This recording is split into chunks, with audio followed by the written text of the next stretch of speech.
دوستوں کو جمع کیا جائے، کسی اچھے بولنے والے خطیب کو بلا لیا جائے، کوئی خوبصورت پڑھنے والا نعت خواں ہو اور ہم ایک خوبصورت مجلس کا انعقاد کر لیں، تو یہ محبت کا وہ تقاضا ہے جس سے قرار تو ملتا ہے لیکن نفس پہ شاک نہیں ہے، یہ نفس پہ مشکل نہیں ہے۔ عمومی طور پہ محبت کا امتحان اس وقت آتا ہے جب ہم وہ امور بجا لانے لگیں جو نفس پہ شاک ہوتے ہیں، تو پھر ہم اس دوراہے پہ کھڑے ہوتے ہیں کہ اب ہمارا روئے سخن کدھر ہوتا ہے۔ تو میں اور آپ دیکھیں، اپنی زندگی میں اتریں، کیونکہ وقت اتنا تھوڑا ہے کہ کسی بھی موضوع پر تفصیل سے بات نہیں ہو سکتی، اور مجھے جس عنوان سے کچھ کہنے کے لیے کہا گیا میں اس سمت بڑھنا چاہ رہا ہوں۔ تو یہ بات ذہن نشین رکھیے گا کہ سب سے بڑا تقاضا محبت کا، جو شریعت بھی ہم سے کرتی ہے، عقل بھی محب سے تقاضا اس بات کا کرتی ہے، اور دنیا کا قانون اور ضابطہ بھی محبین سے یہ بات بطور تقاضا رکھتی ہے کہ جس سے تم محبت کرتے ہو، جس کے لیے تمہارے دل میں چاہت کے جذبے ہیں، تو اس کی اطاعت اور اس کی فرما برداری کو شعار زندگی بنا لو۔ میں اور آپ اس بات کے مدعی ہیں کہ ہم حضور علیہ السلام سے پیار کرتے ہیں، اور یہ بات طے ہے کہ ان کے پیار کے بغیر زندگی ہی نہیں ہے۔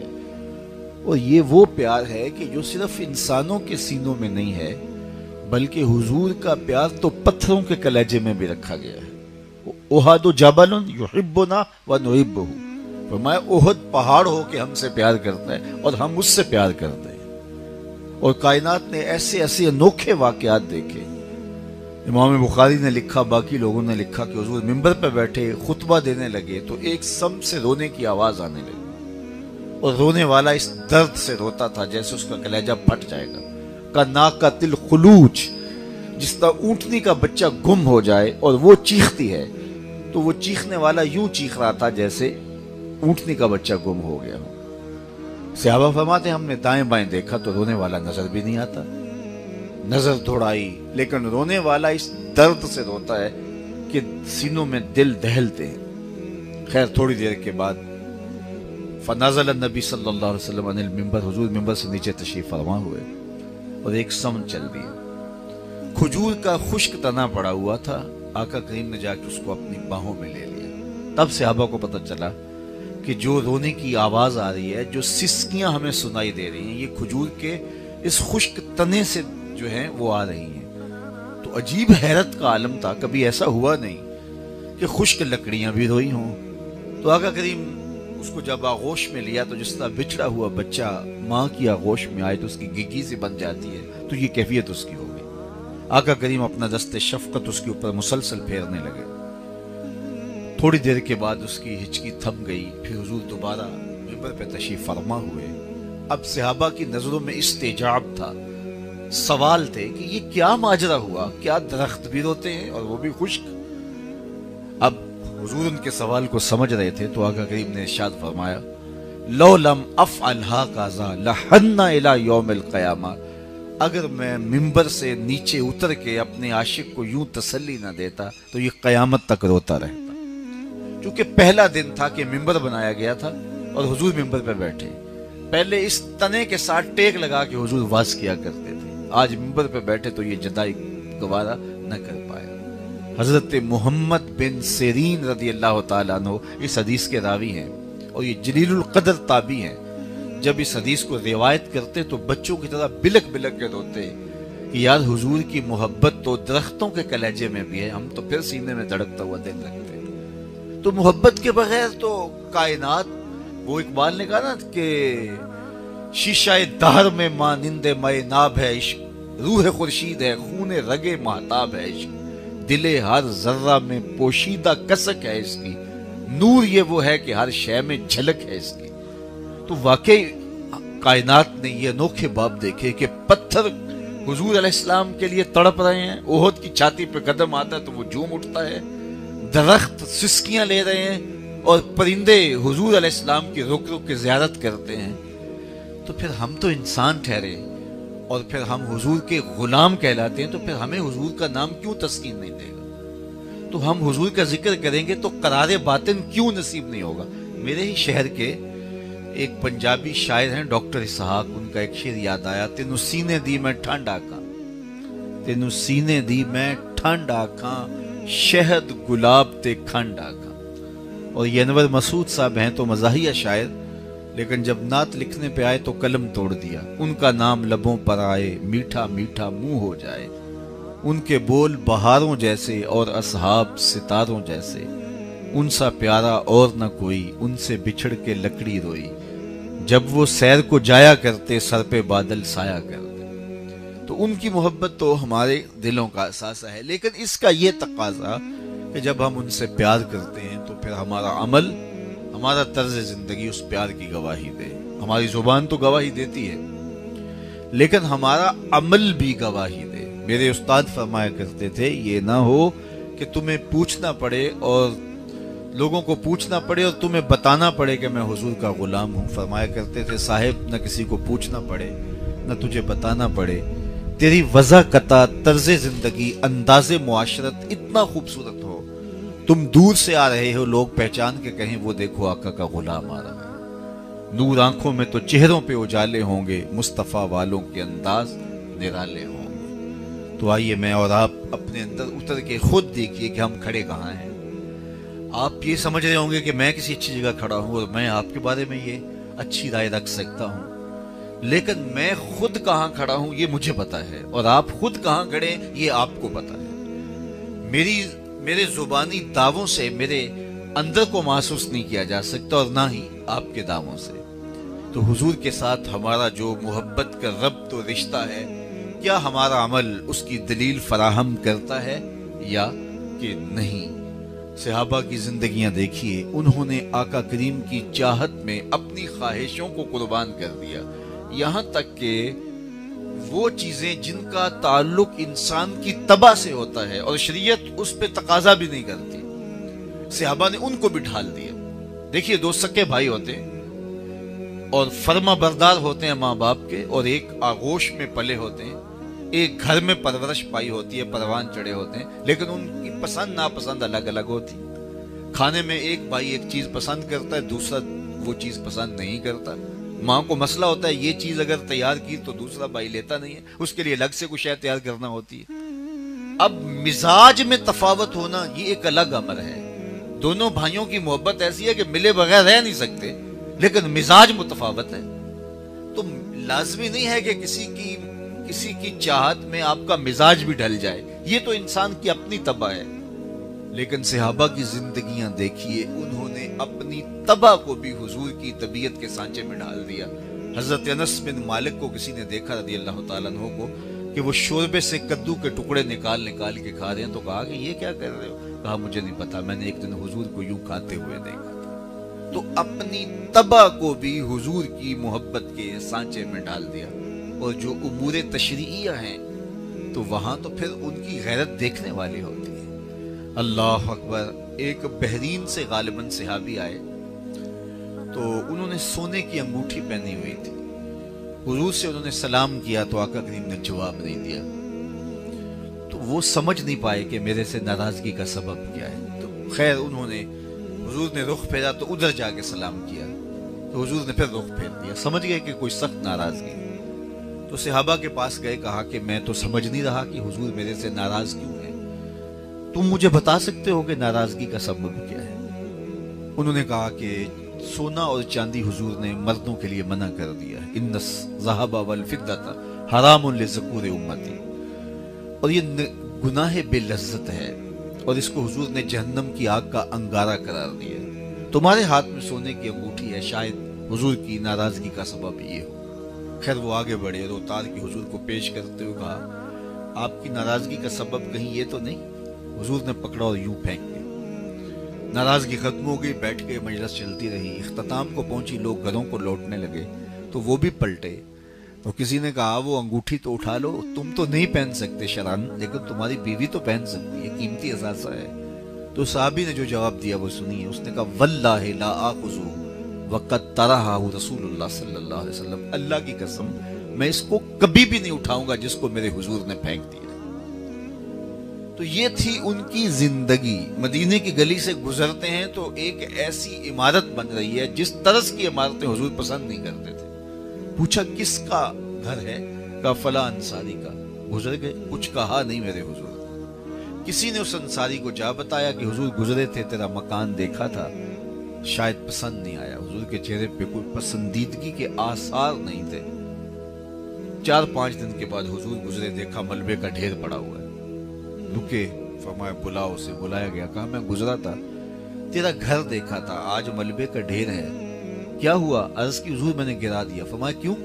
عرض کی سنا تھا آپ کو پسند نہیں. میں اور آپ سر سے لے کر پاؤں تک دیکھیں ہمارا کیا کیا حضور کو پسند نہیں. اقبال نے کہا تھا کہ ملا سے نہ پوچھ, اپنے دل سے پوچھ. یہ ہمارا اندر فتویٰ دیتا ہے. اندر ایک مفتی بیٹھا ہے, وابسہ بن معبد جب آئے نا حضور کے پاس تو وہ پیچھے بیٹھ کے تو فرمایا ادنو یا وابسہ, وابسہ نیڑے آ جاؤ. تو وہ قریب آئے تو کہا اور نیڑے آ جاؤ. پھر کہا اور قریب آ جاؤ. وابسہ کہتے ہیں میں اتنا قریب ہوا کہ میرے گھٹنے حضور کے گھٹنوں سے چھونے لگے. تو جب میں اتنا قریب ہو گیا تو مجھے پوچھا کوئی سوال پوچھنے آئے ہو؟ میں نے کہا جی حضور سوال پوچھنے آئے ہو. آپ پوچھنے آئے ہو جو وہ پوچھو گے یا بتاؤں کیا پوچھنے آئے ہو؟ کہا اگر آپ بتا دو پھر تو حد ہو جائے. کہا کہ تم خیر اور شر کے بارے پوچھنے ہو, اچھائی کیا ہوتی ہے, برائی کیا ہوتی ہے؟ جی یہی سوال ہے میرا. تو کہا اس کا جواب مجھ سے لینا یا اپنے آپ سے لینا؟ کہا جواب آتا ہوتا تو سوال ہی کیوں بنتا. تو یہ 3 انگلیاں میرے حضور نے جوڑی. فضرب علی صدرہ فقال استفت من قلب, استفت من قلبک, یا ایک روایت میں استفت قلبک کا, استفت نفس کا.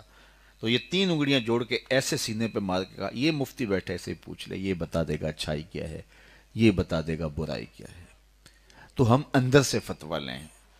میں اور آپ حضور سے محبت کرتے ہیں, کیا محبت جن چیزوں کی متقاضی ہے, کیا ہم ان راہوں کے مسافر ہیں, یا ہماری محبت صرف ہماری زبان تک محدود ہے؟ اقبال نے کہا تھا چوں بنا میں مصطفیٰ خانم درود, از خجالت آب می گردد وجود, عشق می گوید کہ محکوم غیر, سینائے تو از بتاں مانند دیر, تا نداری از محمد رنگ و بو, از زبان خود میالا نام او. اگر ان سے محبت کی ہے تو پھر عمل سے اس کی گواہی دینا ہوگی. میرے حضرت نے کہا تھا یاری لا توں پاک نبی سنگ, اے پر پوری یاری, پھر درود قبول ہے تیرا لکھ نہ لوں ایک واری.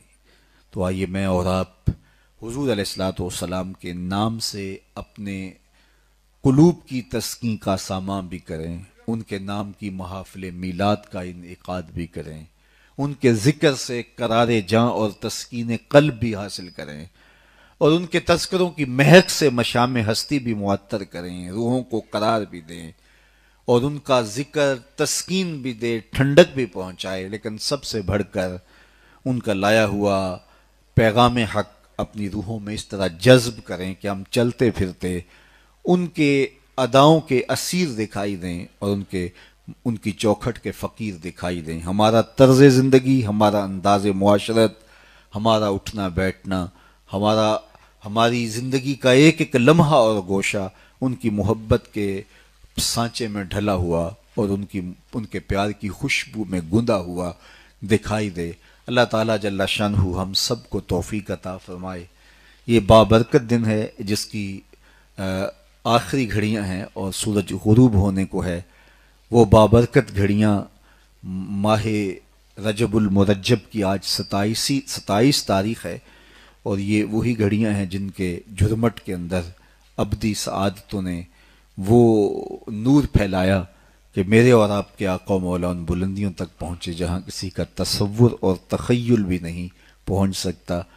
کوئی فلک تے رہ جار گیا, کوئی جا سدرا تے ہار گیا, ایک کالیاں زلفاں والا سی جڑا عرش تو بھی لنگ پار گیا. تو آج ہم اس حسن کی خیرات مانگتے ہیں, اس عروج اور بانکپن کا صدقہ مانگتے ہیں. اللہ اس فیملی کو, اس خاندان کو اپنی خاص پناہ میں, امان میں, حفاظتوں کے حصار میں رکھے. آپ جتنے لوگ تشریف لائے ہیں اللہ آپ سب کے گھروں میں برکتوں کا نزول فرمائے, اور واپس پہنچنے سے پہلے یہ برکتیں اللہ آپ کے گھروں میں بھیج دے. اور اللہ میرے وطن کی خیر کرے، میرے ملک کو امن کے اجالے عطا کرے، ہمیں معیشت کا جمال دے، معاشرت کا نور عطا کرے، اس وطن کی نظریاتی اور جغرافیائی سرحدوں کی اللہ حفاظت کرے، جو حفاظت پہ معمور لوگ ہیں اللہ ان کی مدد اور نصرت فرمائے اور ان کی خیر کرے۔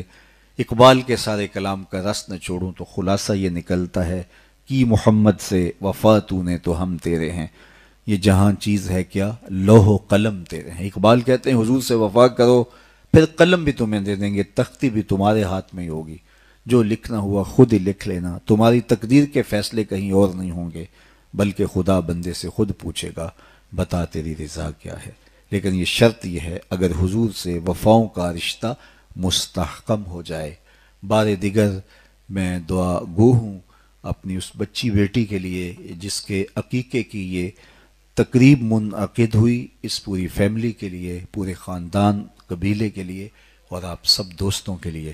اللہ ہم سب کو اپنی پناہوں میں رکھے۔ وآخر دعوانا ان الحمدللہ رب العالمین، والصلاة والسلام علی اشرف الانبیاء والمرسلین۔ مالک اٹھے ہوئے ہاتھ کبھی بھی خالی نہ موڑنا، پھیلی ہوئی جولیاں رحمتوں سے بھر دے، جئیں تو تیرے لیے، مریں تو تیرے دین کے لیے، زندگی کی آخری ہچکی تک تیرے رسول کے وفادار رہیں، ہر علت، ہر قلت، ہر ذلت سے رہائی اپنے محبوب کے در کی گدائی عطا کر دے، نفس و شیطان کے مکر و فریب سے، دجل و تلبیسات سے ہماری حفاظت فرما۔ جتنے لوگ آئے اللہ سب کی دنیا، سب کا دین، معاش، معاشرت خوبصورت فرما دے۔ اے اللہ میرے وطن کی خیر فرما، عالم اسلام کو عروج، بانکپن، عظمت پارینہ، رفعت رفتہ بخش دے، بٹکے ہوئے آہو کو پھر سوئے حرم لے چل، اس شہر کے خوگر کو پھر وسعت صحرا دے، عالم اسلام کو، بلاد اسلامیہ کو یگانگت اتحاد کی توفیقات سے مالا مال فرما، ان کی زندگیوں میں اجالے بھر دے، روشنیاں بھر دے۔